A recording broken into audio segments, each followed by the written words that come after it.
Our next story is about BYD, the biggest maker of electric cars in the world.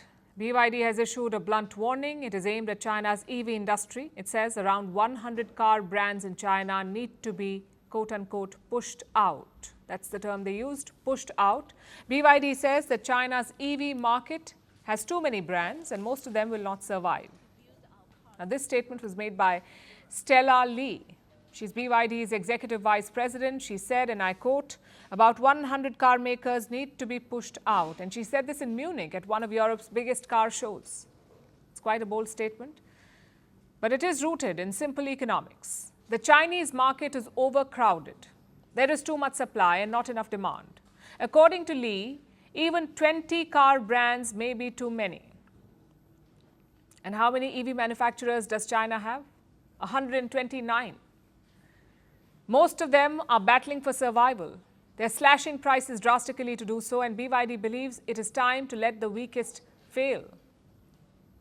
Needless to say, this position suits them. BYD is the biggest EV maker in the world. It overtook Tesla in 2024, and it is backed heavily by the Chinese state. So when it says some brands should fold up, it means fewer players to compete with. So there is business interest in this statement, but there's also a fundamental issue here, and that is aggressive discounting.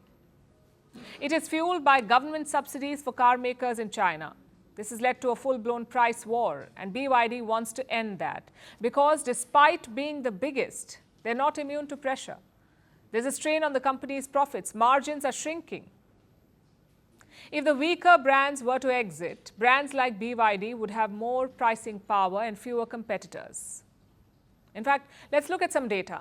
Like I said before, China has 129 EV brands, but only 10% of them will be profitable by the year 2030. That's less than 1 in 10 brands. In the best case scenario, just 15 companies will survive, 15 companies out of 129. They will command 75% of the EV market in mainland China. The rest will be gone. Reports say many brands are already on the edge. They sell less than 1,000 cars a month. Some can't even recover their cost. This is what overcapacity looks like when there are more cars than buyers. China can produce 20 million EVs in a year. Last year, only half of this capacity was used. That's 10 million cars. The price cuts make the situation worse. Car makers in China offer deep discounts, trade-in bonuses, tax exemptions, zero-interest loans, all of it. It's great for the buyers, but it's unsustainable for the industry. Today, only 3 Chinese car makers are profitable. That's BYD, followed by Li Auto, which is another competitor for Tesla in China, and Aito. This is a car company backed by Huawei. Only these 3 companies are profitable. Everyone else is bleeding cash. Earlier this year, Beijing stepped up. It tried to rein in the deep discounting. Car makers were warned. They were threatened with penalties. And this did lead to some correction. In July, the average discount was 16.7%, which is a minor dip from June, when car makers were offering more than 17% discount.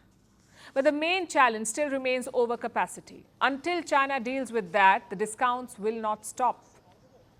And this is where state subsidies play a role. China's EV boom was not driven by innovation. The state incentivized it. In fact, they engineered it. In 2015, they launched Made in China 2025, a 10-year plan. Beijing's goal was to dominate high-tech sectors, including EVs. Massive state subsidies followed. Some companies got up to 60,000 yuan per car as subsidy. Car makers received this rebate in bulk, and in turn, they started selling cars at a discount. So the subsidy boom fueled growth, but it has also created a bubble. And now that bubble is bursting. Why should you care? Because the fallout won't stay in China. In recent years, companies like BYD have expanded. They're selling cars overseas. Last year, these EVs became a big issue. American car manufacturers have called it an extinction-level threat.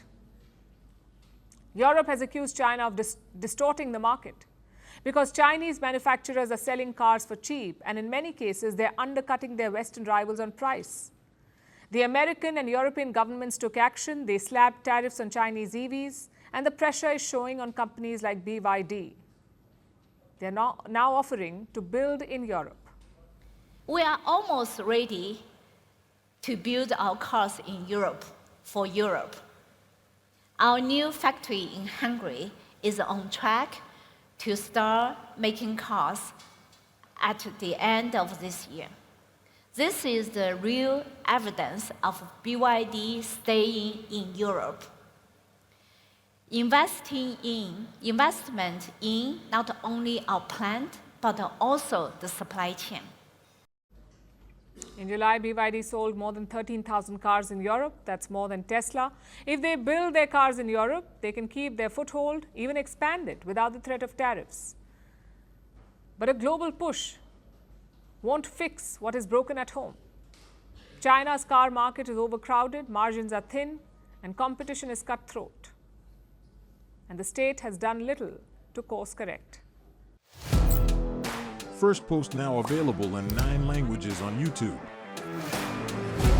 English, Stands at $36 trillion. French, Le FMI, comme German, Geschäftsführenden Direktor, Hindi, $30 trillion kakaijmo. Indonesian, Pemerintah tanpa pemeriksaan. Italian, Sekali radikali. Japanese, 4兆ドル以上も Portuguese, por causa do próprio balanço patrimonial. Spanish. Beautiful bill. Go to Settings, click on Audio Track and select a language of your choice. Be the first to know what's happening around you in your first language. Firstpost.